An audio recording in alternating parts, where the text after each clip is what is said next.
क्या कभी ये सोचा है कि भारत सदियों तक पूरी दुनिया के लिए एक चुंबक जैसा क्यों बना रहा? आज हम उसी एक रोमांचक दौड़ की कहानी में उतरने वाले हैं, जब यूरोप की बड़ी बड़ी ताकतें भारत तक पहुंचने के लिए कुछ भी करने को तैयार थीं। ये एक ऐसी रेस थी जिसने दुनिया का नक्शा ही हमेशा के लिए बदल दिया। चलिए जरा कल्पना करते हैं, 15वीं सदी का समय है और पूरी दुनिया की नजरें एक ही खजाने पर हैं, भारत। ये एक ऐसी जबरदस्त रेस थी जिसमें कई बड़े खिलाड़ी शामिल थे। तो सवाल यह है कि वो कौन थे और आखिरकार ये बाजी जीती किसने? चलिए पता लगाते हैं। लेकिन सबसे पहले ये समझना जरूरी है कि ये दौड़ शुरू ही क्यों हुई। आखिर यूरोप के देशों में ऐसी क्या बेचैनी थी कि उन्हें भारत के लिए एक नया समुद्री रास्ता खोजना पड़ा? देखिए, इस समुद्री दौड़ की चिंगारी 3 बड़ी घटनाओं से भड़की।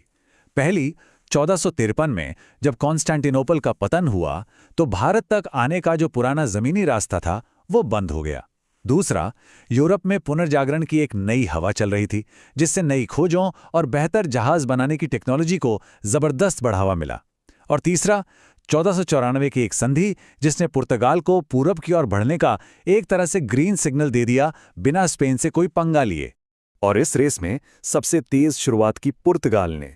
वो पहले थे जिन्होंने हिम्मत दिखाई और भारत तक पहुंचने के लिए सीधा समंदर का रास्ता खोज निकाला।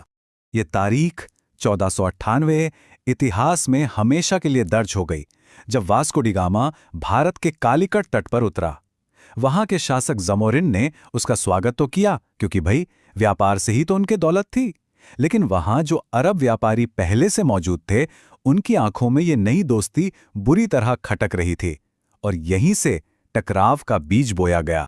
तो सवाल ये है कि पुर्तगालियों ने अपनी पकड़ मजबूत कैसे की? उन्होंने एक बहुत ही चालाक पॉलिसी अपनाई, जिसे ब्लू वाटर पॉलिसी कहते हैं।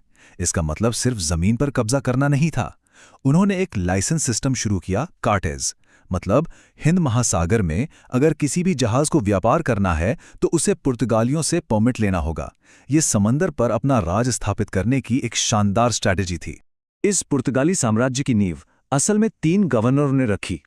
पहले थे एल्मीडा, जिन्होंने समंदर पर कंट्रोल की ये पॉलिसी बनाई।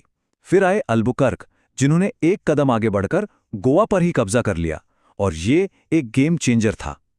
और आखिर में नीनो दा कुन्हा ने गोवा को राजधानी बनाकर पुर्तगाली असर को बंगाल तक फैला दिया।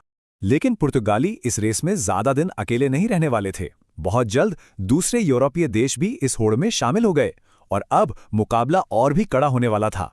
बहुत जल्द मैदान में नए खिलाड़ी उतर आए। डच, अंग्रेज, फ्रांसीसी और यहां तक कि डेनिश भी। सब